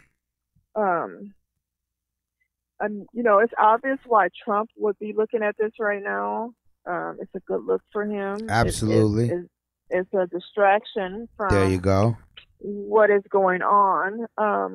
Regardless, though, of his reasons for I doing knew it, I Jamari still was think gonna it's say the that. I right was thing waiting. to do. You know, I believe that it is the right thing to do. I try to find a reason why no other president has done it before now, because, you know, people have been asking. That's and a good I did question. not find a clear answer to why. I was really curious as to why Obama didn't do it. Maybe perhaps he just didn't care. Yeah, and that's disheartening. But I'm just saying that's one assumption. you know, well, Maybe they because just didn't care. I mean, why? if You know, if you can't find a reason to why, I mean, because it passed, you know, through both chambers of Congress several times, so there's no opposition to this, really. So why wouldn't? I mean, maybe it's one of those things that pardon just sat on the president's a lot desk of and weed ran out of dealers time. and you know, people who were convicted for drugs and such. I mean, Damn why right. wouldn't you pardon them? Like, I don't understand. Why haven't Why? you And pardoned I can't him? really. That's right. Right. And so I think I'm gonna do a little more digging to see if I can find a logical reason why this was not been done before now. But so far, I am coming up with nothing besides that, you know, they don't want to touch it. But I don't understand why. I mean, the man was convicted for traveling with his own wife, for God's sake. Like, that's crazy. And his career was ruined. His life was just ruined because of this. Unbelievable. So why wouldn't someone want to make that right? And why not, especially, President Obama? Like, why wouldn't he want to do that? Right. I don't understand. And All Trump this. will probably be the one to do it because he doesn't really care about, you know. Well, that would have been Trump's passion. That would have, his whole passion anyway, you know, considering Trump Plaza and the dealings on that he had over there with Mike Tyson, Don King, just to name a couple. You know what I mean? Remember I when could he see used him. to be rolling around with rappers and... Right. What the fuck is you know, that? What happened, bro? Remember those days when he Yes, was, I remember them. Fondly, I remember those days. Fondly. Jesus Christ, I don't know what the fuck happened. It's insane why a president would not have done this a long time ago. We shall wait and we shall see what happens if Donald Trump uses this opportunity as one, to do good, and two, to make himself look good. Of course, nobody does anything for nothing. This is capitalism. Remember that. We're gonna just want to make a quick mention. We'll talk about it tomorrow. I just didn't get to bring it up today. I want to talk about all things: young shit, old shit, new shit, whatever. A plethora of topics. I did want to talk about Tekashi 6ix9ine Screw busting shots at Adrian Broner's boxing match. Really quick. Just wanted to touch up on that. I wanted to touch on Michael Moore going to the Michigan. Salute. Yes. Man. Yes, he went over there with a big old container. I can't think of the word, but went to Capitol Hill of Michigan, wherever the council is, or the Congress of Michigan is, or whatever you call that, with a truck filled with Flint water, and was spraying the water at the building. Okay, so we're going to talk about that tomorrow. Here, drink this. And, drink this. Give it to him. Also, for the Nas fans, Kanye West put out a tweet yesterday that Nas's new album will be out on July 15th, produced by Kanye West.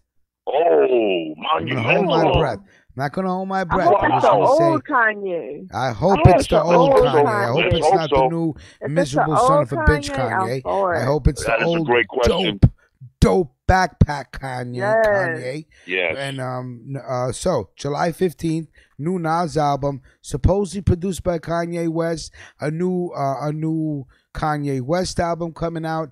I think next week. What I can't think of names her right now. album's coming out too. Tiana, Right. Taylor. Her album's coming out too. Finally. Wow. Kid Cudi. Man, I've been she waiting sure years. let a lot of people rock. His album, She let a lot Kid of people Cudi's rock. album, Nas album, and what's this dude from the Clips? What's his name? One of the dudes from the Clips. Pusha T. Pusha T's album supposedly coming out. Yes. In May. Okay. They So trying to escape. all produced Trying by to him. So I don't know. Climb out the hole. It better Trying be to the get out polo of your wearing sunken Kanye. place. It better think be he's the trying to polo escape. Kanye for real. He might Shout be out to trying the to low break lives, free. obviously. Well, if it's not, I'll be the first one to say it's trash, and then I'll be pissed off at swear, I'ma Nas be for so co-signing disappointed. trash. I'll It better be the fucking polo Kanye. I'm being optimistic. All right, we'll see. All right, guys, we'll see you tomorrow morning. Jamaria, have a right. great day. Ralph, Thank have you, a great thank day. you. Have All a great day. And I'm gonna take Have it a great out day, with everyone. like what was I saying? Oh yeah, the movie's about the boxer, right? The movie, about Jack Johnson. And, yeah. All right, so thank you so much, Jamaria, Have a Ralph. great Tomorrow day. 7:00. I'll see you Yes. guys later. Yes. Have a great day. All right. See you all at thanks, 7. See you all at guys. 7. Have a great See you day. tomorrow. Have a good Cool. day, y'all. All right, guys. So, like I said, we're going to be bringing this new video element. So that means we need to take time to do the shows. Now, I've noticed that, nobody wants to send hot chats no more in the morning, which is cool. If you don't want to chime in and get in on the conversation, I respect that. But still, I can't do this by myself. We're trying to make the studio. We need equipment if we're going to make it a live show.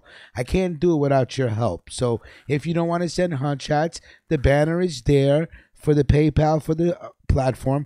Please help out because we got to get lights, camera, action. If you guys want to see more stuff, you want to see us get to the next level, please help out. All right? Salute to everybody. We're going to go in with this first video, and then we'll go in with another one, and then peace. Rocky Balboa's latest fight isn't taking place in a ring. Actor Sylvester Stallone phoned President Trump on Saturday, encouraging the president to posthumously pardon boxing legend Jack Johnson. Johnson, who became the first black heavyweight champion of the world in 1908, spent a year in prison thanks to a racially motivated conviction by an all-white jury. He was charged with transporting a white woman across state lines for quote-unquote immoral purposes. Johnson died in 1946.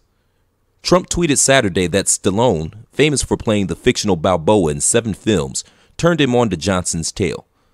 Sylvester Stallone called me with the story of heavyweight boxing champion Jack Johnson, Trump wrote. His trials and tribulations were great, his life complex and controversial. Advocates, including Senator John McCain, have petitioned the Justice Department to move forward with a pardon for Johnson for years. Others have looked at this over the years. Most thought it would be done. But yes, I am considering a full pardon, Trump tweeted on Saturday. Rocky Balboa's latest...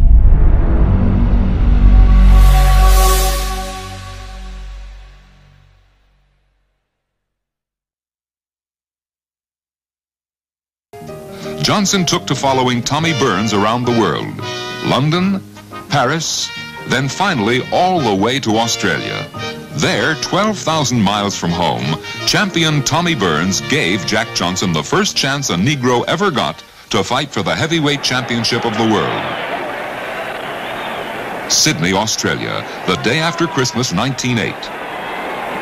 A large crowd has assembled to see if all they have heard about the phenomenal Jack Johnson is true. On this wooden stand is the means by which the ultimate verdict would be taken to the rest of the world. The two fighters could not agree on a way to divide movie earnings, and it was finally decided that no films would be taken. But on the day of the fight, promoter Hugh McIntosh secretly arranged to set up a movie camera anyway. Round 1. Tommy Burns comes out from the near corner. He starts cautiously against a man who is already touted as the greatest defensive fighter of all time.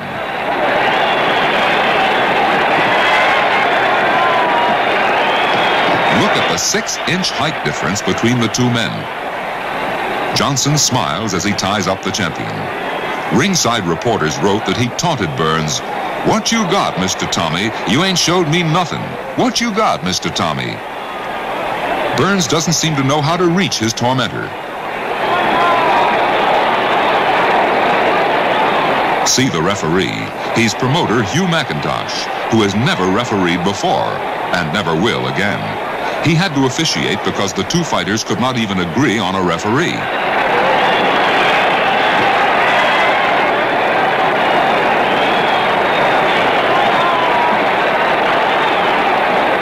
The 8th round. To most of the spectators, the fight is already a foregone conclusion. In a devastating flurry, Jack Johnson shows that he can handle champion Tommy Burns like a small child.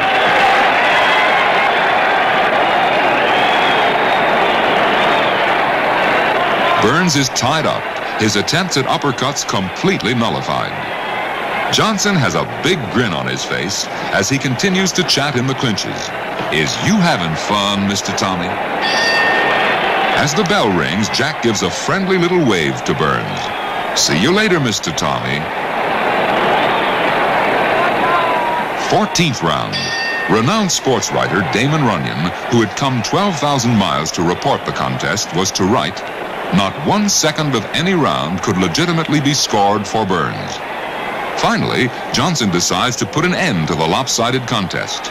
He advances on the smaller man, and then suddenly, tiger-like, he attacks. Punches rain on the champion. Burns reels around the ring, helpless. At this very moment, the police stepped in and shut off the cameras. Seconds later, they stopped the fight. Jack Johnson was awarded the world's heavyweight championship on the spot.